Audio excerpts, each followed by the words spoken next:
Here's the 1970s fog cutter from the Bali High, and that's a full 4 ounces of alcohol. Dude, yeah, it is. Right? They're trying to kill people.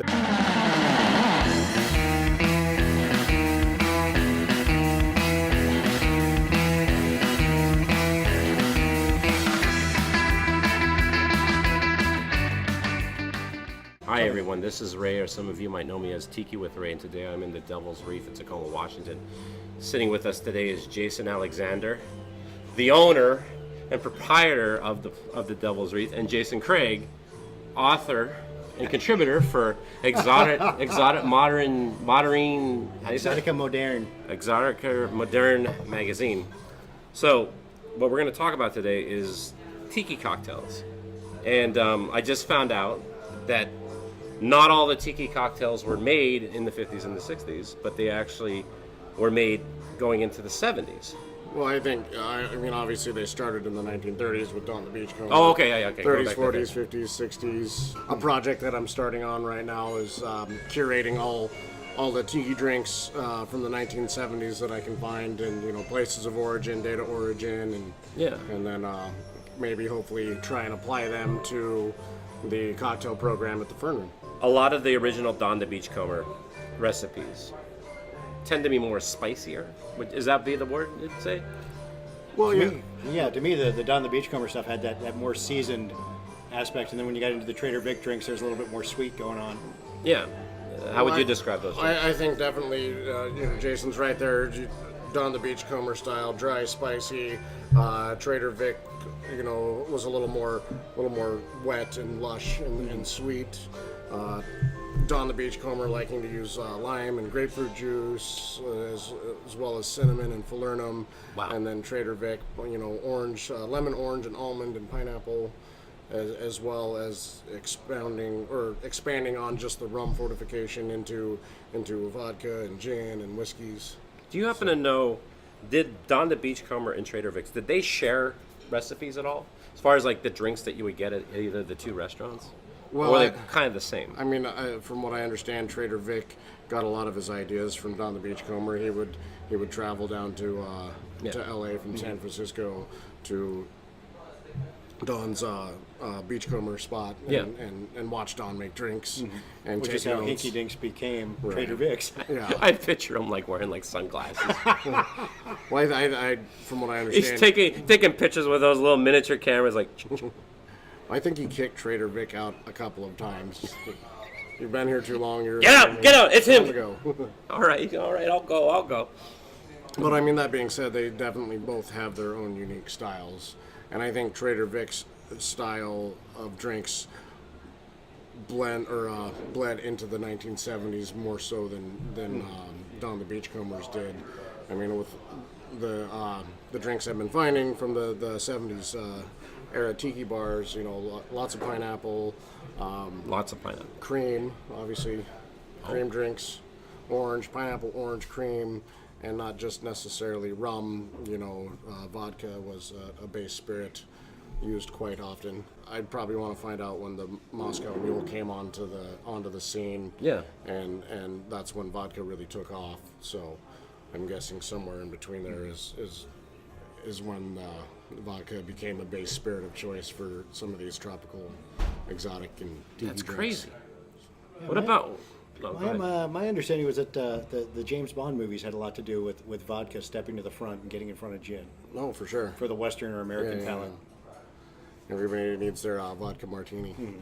Which would put you late 60s and into the early 70s. Although technically James Bond drank a Vesper, which was equal parts gin, vodka, and dry vermouth. So Jason not only owns the Devil's Reef here, but you also literally just opened up another bar called the Fern Room. You want to tell people what it's about? The Fern Room, it's a 1970s themed cream bar / fern bar.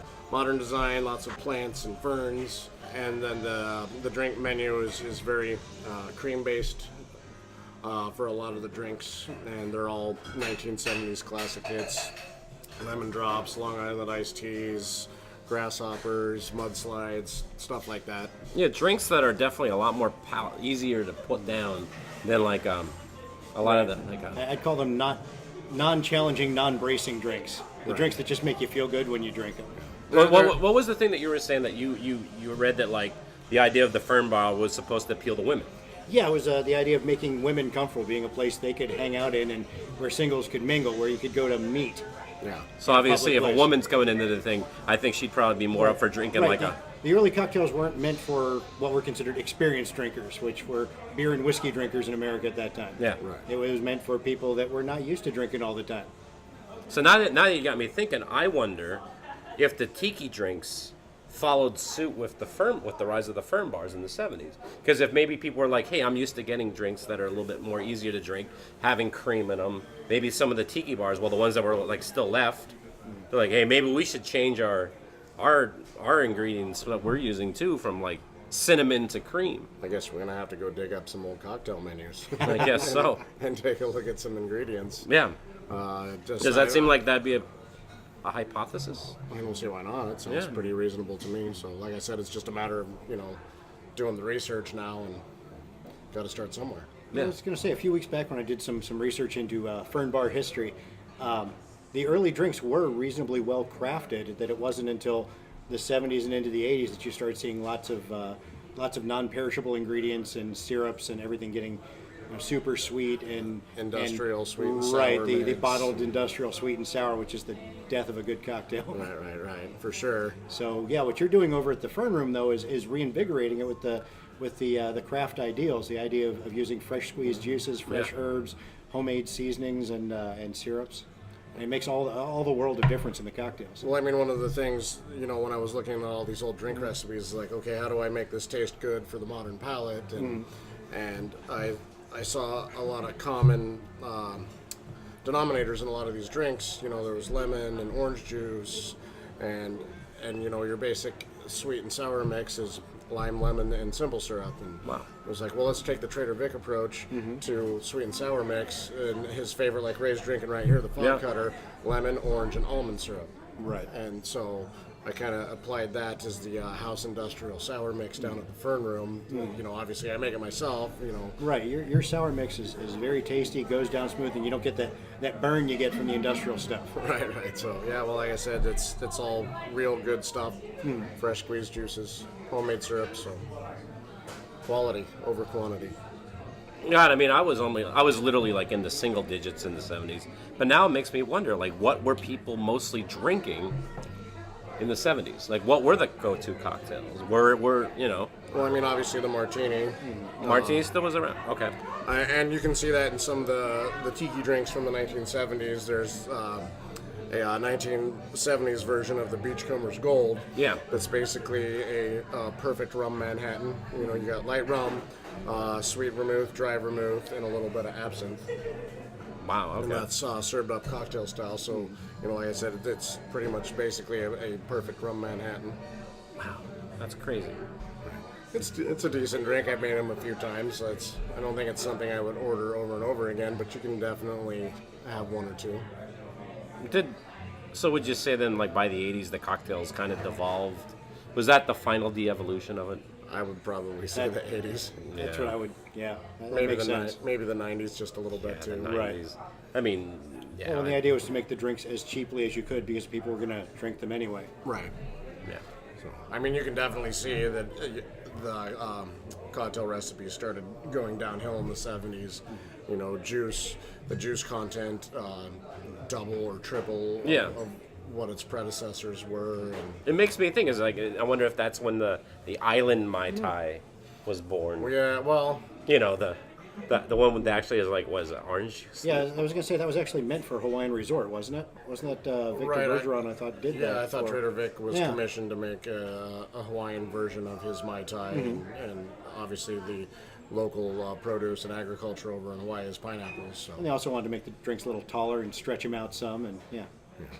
And well, I mean, there's the 1970s Royal Hawaiian Mai Tai made for the Royal Hawaiian Resort, and that's No way. not credited. Trader Vic doesn't have any credit on that one. It is very similar to his, but it definitely has the added pineapple juice to it. So That's crazy.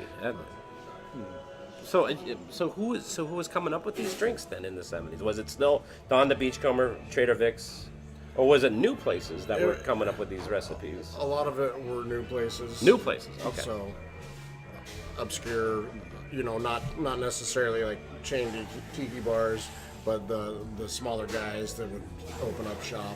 Gotcha. Well, I think a lot of it also was that you had a name like the Mai Tai that everybody wanted a Mai Tai, but not everybody knew how to make it. So eventually it just became, we're going to throw a bunch of rums and maybe some grenadine and some sweet and sour and some juices, and we'll call it a Mai Tai. Yeah. So a Mai Tai and a rum runner and several other drinks almost became the same thing. Right. I'd tell you what, now you say Mai Tai, but in my mind I'm hearing Mai Kai. Oh. And then, could you imagine what the Mai Kai would have been like in the 70s?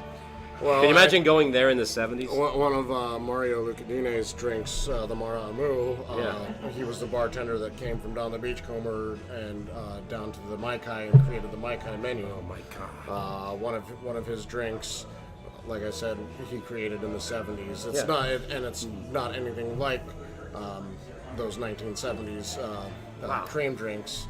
It's still very much Don the Beachcomber, but it was a 1970s cocktail. That's so incredible. I'm counting it. You should reach out to Mike Sr. from Tiki, because obviously Tiki was going full steam, I guess, in the 70s. And I wonder, they had to have come up with some drinks during that time, right? Well, like I said, I just started this journey a few days ago, so all right. I'll keep you guys updated for sure. Awesome. Yeah, there'll definitely be a part 2 to this. I totally look forward to seeing what you come up with. Yeah, we'll have a little scene where we have you you have all these books out and you have your glasses like this and you're doing looking over cocktail recipes and shit like that.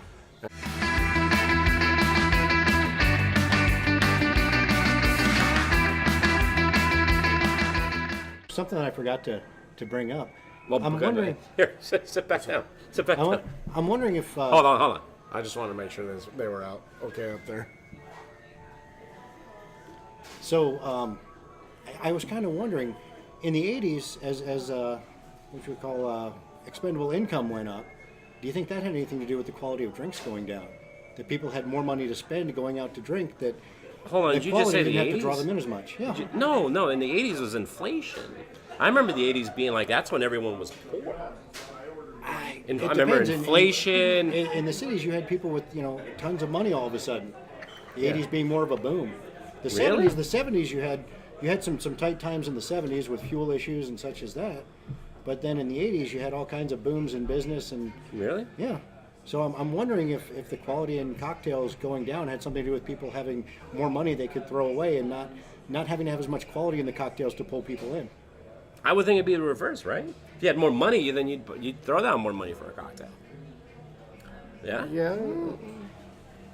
Yeah, I don't know. I mean, I've always been in the mindset I'd rather have 2 really good drinks Right. than 3 or 4 crappy ones. Yeah, exactly.